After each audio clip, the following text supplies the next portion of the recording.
Hi friends, அஸ்ஸலாமு அலைக்கும். இன்னைக்கு 17வது நோன்பு.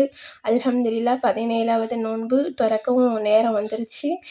ஒவ்வொரு தருணமும் ஒவ்வொரு தடவையும் நம்ம நோன்பு திறக்கும்போது, அந்த தருணத்தை எதிர்பார்த்து நோன்பு திறக்கும்போது, அந்த பசியோட உணர்வும், அந்த சாப்பாட்டோட அருமையும் நமக்கு தெரியும். அல்ஹம்துலில்லாஹ் அல்லாஹ்வுடைய கிருபையில நம்ம மக்கள் எல்லாருக்கும் இந்த பசி இல்லாத வாழ்க்கைய அல்லாஹ் தரணும். உணவு எல்லா மக்களுக்குமே போதுமானதாக கிடைக்கணும். அல்லாஹ்ட்ட துவா செய்வோம் இன்ஷா அல்லாஹ். ஒவ்வொருத்தரும் வீண் விரயம் செய்யாமல் சாப்பாட்டை உணர்ந்து பசியோட எத்தனையோ மக்கள் சாப்பாடு இல்லாமல் கஷ்டப்படும்போது நம்ம அதை நினச்சி பார்த்து எந்த வகையிலும் உணவை வீண் விரயம் செய்யாமல், எந்த பொருளையுமே அல்லாஹ் கொடுத்த எந்த நிக்மத்துமே வீண் விரயம் செய்யாமல் அதை அல்லாஹ் தாலாவுக்காக நமக்கு போதுமான அளவுக்கு எடுத்துக்கிட்டு மீதியை மற்றவங்களுக்கு கொடுத்து உதவணும். இன்ஷா அல்லாஹ் அந்த பாக்கியத்தை தரணும். அல்ஹம்துலில்லாஹ் நானும் துவா ஓதி நோன்பு திறந்தாச்சு.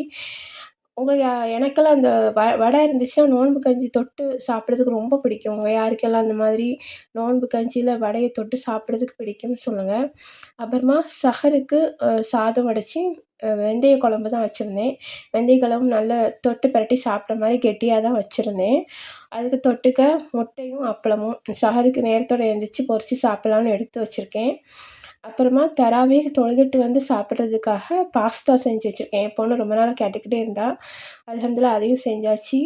தராவீஹ் தொழுதுட்டு வந்து அதனையும் நல்லபடியாக சாப்பிட்டாச்சு. தேங்க்ஸ் ஃபார் வாட்சிங். அஸ்ஸலாமு அலைக்கும்.